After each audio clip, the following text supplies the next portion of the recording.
Hey Bashers, in this video we've got the Mini Maxx from Traxxas, and you know, when this first came out I put my order in right away because I really wanted one of these, because we do have the X Max and the Max and this will complete the set nicely.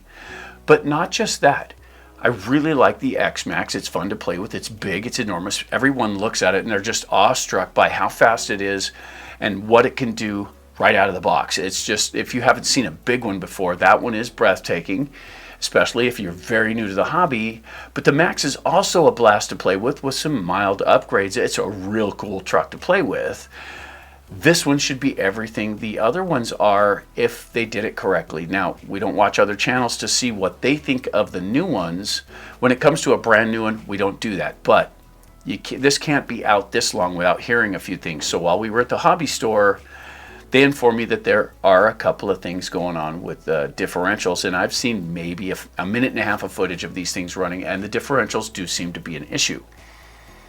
Okay, well, I'm not going to hold that against the car until it has a problem. So if you watch the channel, you know how we do this. So we're going to get this out of the box and we're going to see what you get for your money. Okay, that's cool. I really appreciate that. But secondarily, we're going to take it out and we're going to test it. And we're going to test it for real, the way it comes out of the box, because no wrenching, right? That's the way we do this here, because if you're new to the hobby, you don't know what to do in the first place. You're going to get it out of the box, you're going to jam a battery in it, and you're going to go see what it'll do. That's how we do the unboxing videos, for that very reason. Now, we're deep in the hobby. We understand I could take this all the way apart and put it all the way back together, check everything, and then go run it. But how fair would that be? Really, how fair would that be? If I take this out and we're running it and it spits a tire off, that's on the quality control from the factory, isn't it? So the brand new user would suffer that problem. That's why we do it the way we do it. Once we're done with our run, we'll bring it back in, we'll show you what happened, and if it needs any repairs, then we'll tell you about that as well, and that will be in a following video. Still, once that's done, if you watch the channel, you know what's coming. We're going to ask our 4 questions. And of course, if you watch, you know what they are. Is it fun? Is it durable? Is it worth the money? And what's the total points here at the channel? I've been looking forward to this one for a while. Check this out.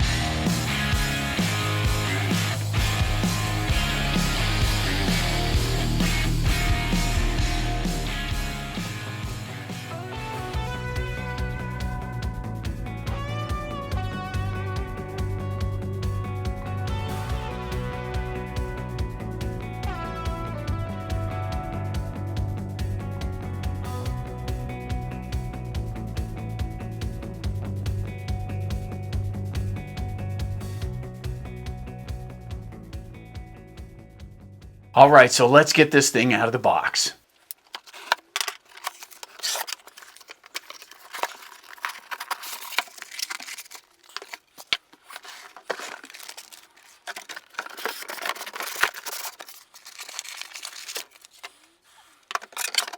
All right, so we got it out of the box and it's really cool looking. I do like the paint scheme on it. It looks really nice.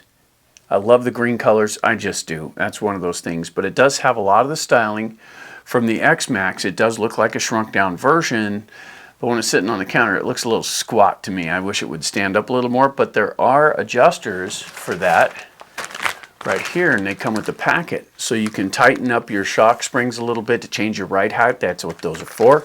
And that's a good thing right there. Also, the quick start's pretty good at getting you up and running, but beyond that, this came with it, which is really nice. I don't have to go hunt down a battery, and it's 3,500 milliamp hours, so that should work out good. And kind of neat that this happens, they sent a small USB-C charger to charge that battery. That's cool. That means you don't have to buy one of the Easy Smart chargers. We happen to have one, so we may not even need this, but at the same time, we will use this on the first charge to see how it works. And then there's this, which is our basic system here.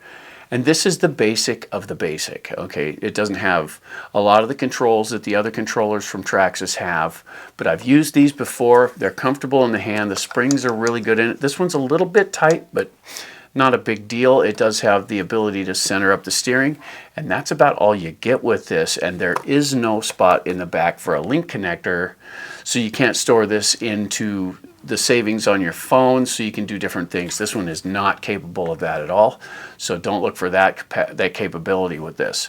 But at the same time, for the price, which was, see if I got this right, about $259 and change, like 95 cents. So that's what it costs to get one of these, battery, charger, and everything. And for the size and weight of it, I mean, take a look at the suspension. It looks like the bottom of an X-Maxx. Pretty much, that's it. It has the side skirts for the body, and this one has the clipless body system on it. So there's some tabs under here. You just pull out on the tabs.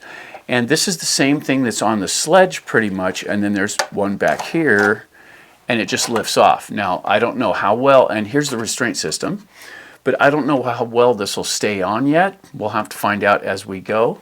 But once you get past this, here, let's set this down. Once you get past that, it's got a pretty big motor in there for the size of the vehicle. The speed control takes everything. That's the blue item on the right. The one in the center, this is the steering for it. And the radio box is dead center right here. So that's all of your running gear as far as that goes. The battery containment system here is a push the tab and pull. So slide this to the side and it opens. Pretty straightforward. Put the battery in, slide this back over, clip it over like that, and it will restrain the battery. That's nice to not have to mess with Velcro, but it does remove a couple of your options as far as battery size and stuff goes. But for what it is, for the cost, this looks like a pretty good build.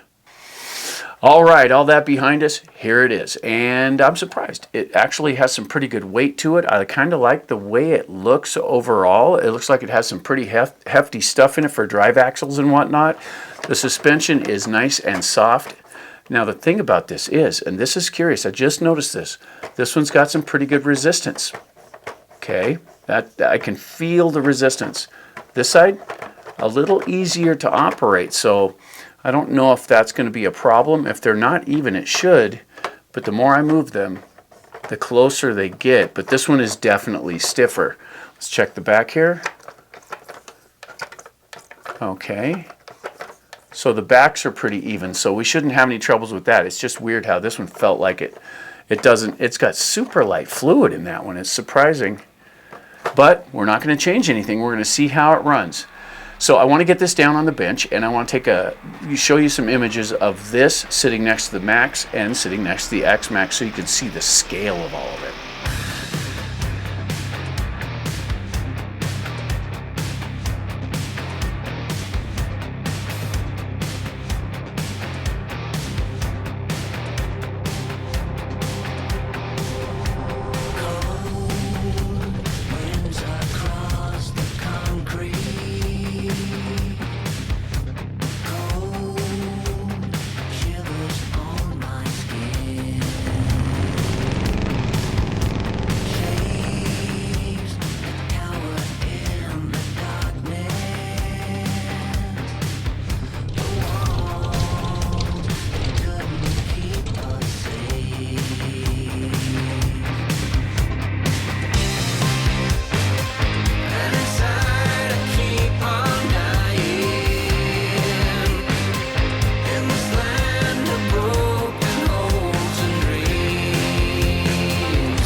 All right, so that's what you get in the box with the Mini Maxx, and there's only one thing left to do. Let's take this out and test it.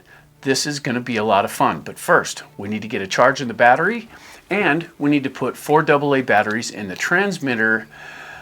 But this is what you get with the car, and this is the little charger that goes, and this connects to a wall wart. Now the thing about that is, make sure you get one of these that has some snort to it. You don't want to use one of the little ones. This is one of the high output ones, which should supply enough power to this to charge that without this getting hot. And of course, we've got the cables to go with it. So you get this with the car, but you have to come up with these. Don't go cheap on this. If you're going to use this kind of charger, get a decent wall wart that puts out enough power, because the smaller ones that we've used get pretty warm and I don't trust them. So we're going to use this. We're not going to use this for every charge that we run. We're going to use it for the first one, and I'll let you know how it works, especially with the good wall wart. But at the same time, for the rest of the charging, we do have an easy charger designed for this battery. So we're going to use that for some of it as well, and we'll let you know how that goes.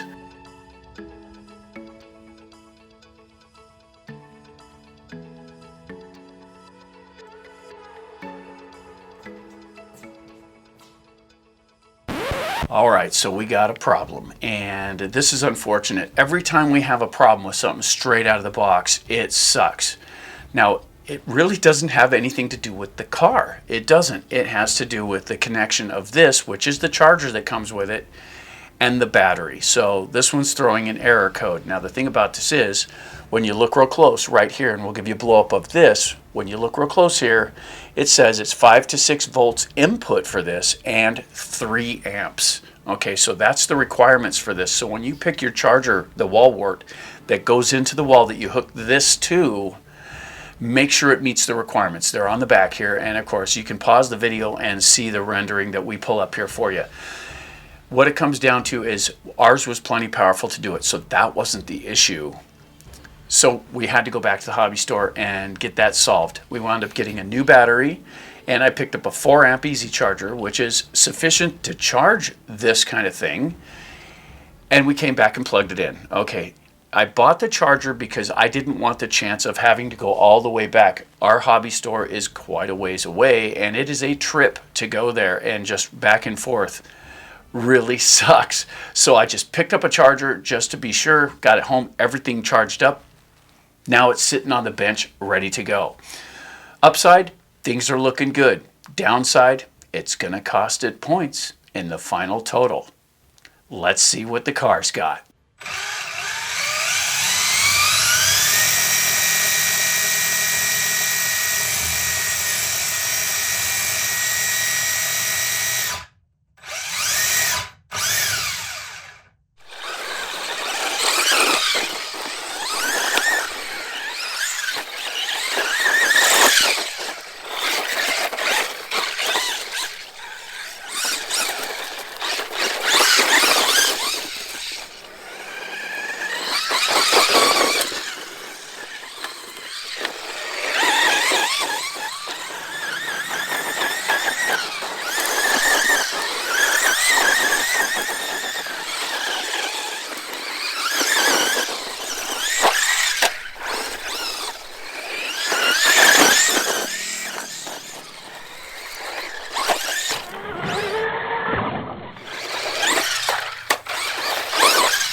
All right, so there you go. That's the running footage for the Mini Maxx from Traxxas, and this thing is fun. It is, but it does have its issues. You know, it's really tough to rate these the way we do because we don't look at stuff when we get it out of the box, because we go at it from the beginner's point of view. We go at it from somebody that got one for a gift, and they have never seen one of these before, and they slam a battery in it and take it out and run it. That's the way we do things. And then we go into all the details later. But initially, what the average consumer that has not been in the hobby long will do is they will charge this up and go right out and run it. And that's how we do it. Okay, that being said, when you go to charge the battery, and all this comes in the kit, right? So that little charger, that comes in the kit. When that doesn't work properly and you have to go back to the hobby store, that is a real mood killer right there. So that's definitely going to count against it. Also, this has a pretty bad cogging system in there. So you can hear it cog, and it sounds like this. And that's when it struggles to get the car moving. Okay, so forward or backward, it'll cog. And it also has a huge delay between reverse and forward. So we haven't got it, like I said, we haven't got into the programming on anything. This is just straight out of the box. So when you back up with this one and you go forward, there's a huge delay, and you can pull the trigger 4 or 5 times before the car actually moves. Now, I understand with brushless, if it's rolling, it won't go into the other gear. I get it. It won't go forward to backward because the motor's in motion.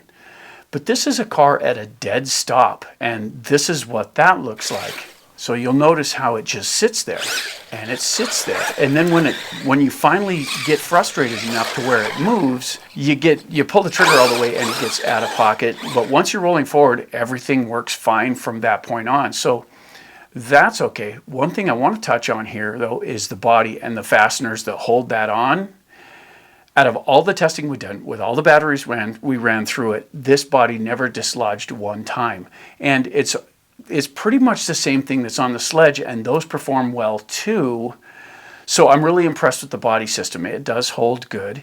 The wheels and tires, they do pretty good for the situation we were in, but under high power, in other words, when you're trying to make that sweet, sweet, beautiful straight run that's just cool to watch, when you get all the way into the power, it has a tendency to hook a little bit. Okay, so it'll try and pull to one side.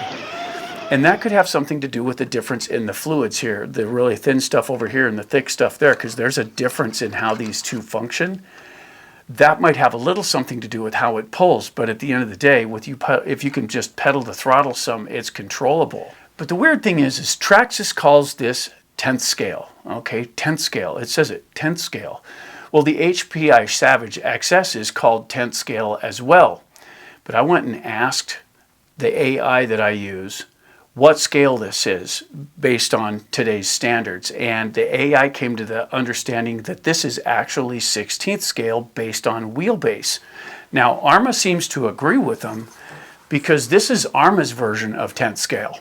Okay, now they're the same distance from the camera. Look at the difference in size from the Granite, which is 10th scale, to this one. So 10th scale is kind of subjective by each company. Each one has their own way of looking at it. This is more like I like to think it's more of a 14th scale, but 16th scale is what the AI says it is, and it feels that way. The thing about this one is it handles very much like the HPI Savage does. The Savage is a lot of fun. It's a dense little car, and it's balanced really well, but still under full power, it likes to pull as well. And that has a lot to do with the shortness of the wheelbase, the lightness of the vehicle overall because of its small size. The thing about that is when you watch that one run, and that's the full-sized X-Max, it's really impressive. And half of that has to do with the size and the weight, because when it comes into a corner, that weight makes it handle a certain way, which is really super cool to watch. But as you start to diminish the size and weight, and you get into something more like this, okay, so this is the Max. It's a lot less pronounced when you use this one because it doesn't have the top weight and all that stuff. Does this handle good? Is it fun to run? Yes, this is outstanding. But at the same time, as you diminish the weight, you lose that effect. And when you get down to this size, it doesn't lean like the other one. It's just more of a small car.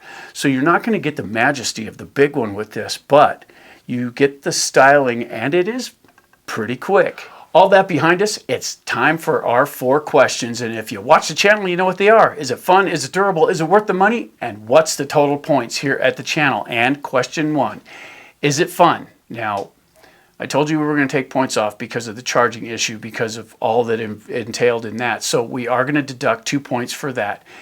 And we're going to deduct 1 point for the delay, because if you can't operate it when you want to operate it, that definitely cuts into it. For fun, this is a fun little truck to drive, and it's actually pretty quick. So you'd have to get into the ESC and program it for training mode, which it has that in there if you're going to let somebody younger play with it, because this thing still does about 30 miles an hour, and at its weight, that's impressive.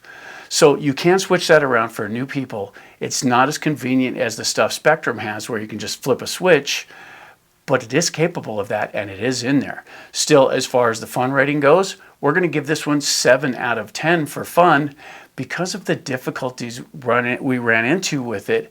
And part of that, charging. The other part of it is cogging, and the way it has to wait to take off and forward. It really sucks a lot of the fun out, but it's still cool. And question number 2, durability. Is this thing durable? Well, we literally broke nothing, okay? So as far as the car itself goes, we broke nothing. But the whole time I was running it, I'd hear it cog, and I wasn't sure whether that was actually the system cogging, because initially I didn't realize this was a brushless motor and speed control, because it looks so much like a brushed one, but it's not. And the comments popped up and told me what was going on with this, and I looked into it, and sure enough, this is a brushless system. But it looks kind of like a brushed system if you just get it at the glance. And so I didn't see that cogging was a thing, because cogging isn't a thing with a brushed system, but it is with brushless. So it sounded an awful lot like it was trying to skip the pinion on the ring gear in the differential. So it kind of made me pucker up a little bit when I'd hear it. But now that I know that it's cogging, that's not such a big deal. But at the time, it was pretty uncomfortable, but it still didn't break anything. So we are going to ding it for, well, we have to ding it for the broken part in the box, which was the small charger. Everything in the box counts. If the radio was bad, we'd count that. If the charger's bad, we will count that. If the battery's bad, we'd count that. Technically, we had to go get a new battery and a charger. So we're only going to ding it 1 on that one, because the battery did pass the test at the hobby store, but we still got a new one. So that's where we're going to run with that. We're going to give this one 9 out of 10 for durability, because everything we did to it, we ran it into trees, we ran it through every rough situation we could. I don't run full blast into trees, guys. I just don't do that. I do hit them with a respectable speed to make good contact, make things look good. But I do not intentionally try to break these. I like to run them for what I think is cool, and that's as far as that goes. We've only run a couple of them intentionally to break them, but that was to test something. In these things, we run them as hard as we can without breaking them, but we ain't scared either. And question number 3, is this thing worth the money? Well, this comes in, we looked online and we were able to find it for $249.99, which is $250. Okay, we paid just slightly more than that at the hobby store, but for $250, we kind of have to think about that a little bit, because yes, you get the battery, and yes, you get that little charger, but you have to buy the wall wart. So if you don't have one with enough horsepower, you'll have to go get one of those. And the charger we bought was like $54, so it wasn't overly expensive. For a few dollars more, you could get a dedicated charger, which is the 4 amp Traxxas Easy. It's not the live version, okay? It's just the Easy charger, but it's not live. So it does the battery just fine, but you can't connect it to your phone and see what's going on in the battery. And that's fine. It was cheap, not super expensive, so that was doable. At the same time, is this worth the money? Well, let's have a look at this now. We found this online today for $249.99. Same price, much bigger car. It also has all the parts available that you'd ever want for this thing, because they have several different models for the Granite, and they have, they have the Megas, they've got the 3S platform, they've got all of that stuff. And a lot of the Arrma stuff is interchangeable. Now, this isn't an Arrma commercial or anything. I'm just trying to rate this out by value. This one comes with a battery, but they're not super expensive. So that kind of makes you wonder, if you want to run in rough situations, like out in nature where you've got some pretty good stuff, you're going to want a bigger truck. They call this one 10 scale. I really don't think it is, and neither does AI. They don't agree that it's 10 scale. This is smaller than that, but they labeled it as 10 scale. Now you saw what Arrma thinks is a 10 scale, and in rougher conditions, that's better. In lighter conditions, like pretty well groomed areas, light dirt, gravel, things like that, running in like a nicely mowed front yard, this thing would be just fine, especially if you're running in the driveway with the kids. It'd be great for that.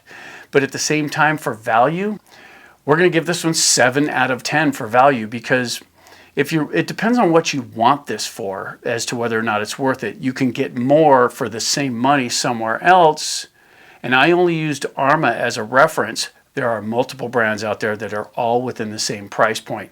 However, I wanted the Mini Maxx. So for me, 7 out of 10 sounds right. So what's the total points here at the channel?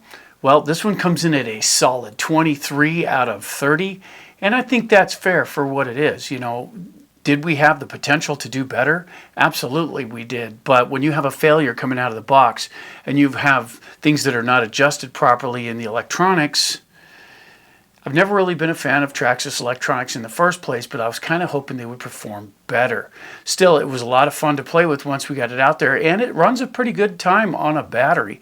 That lasts pretty well, and I was pretty happy about that. Still, at the same time, with all we've talked about, 23 out of 30 seems fair. So if you haven't already, don't forget to bash that like button and help our content spread. You know, we really do enjoy the new cars. When something new comes out, we really enjoy seeing what's involved in it. You know, that BL2 system, that caught me off guard. I wasn't ready for that one, and that is fresh for me because it looked like a brush system on the outside, but it's brushless, and I was really surprised at how quickly when I was running it, I thought it was a brushed system, and I was really surprised at how quick it was. But now that I know it's brushless, it makes a lot more sense. If you have anything you'd like to add to this video, please feel free to get down in the comments and help others along the way. For AJ Jam Studios, I'm AJ saying, keep bashing.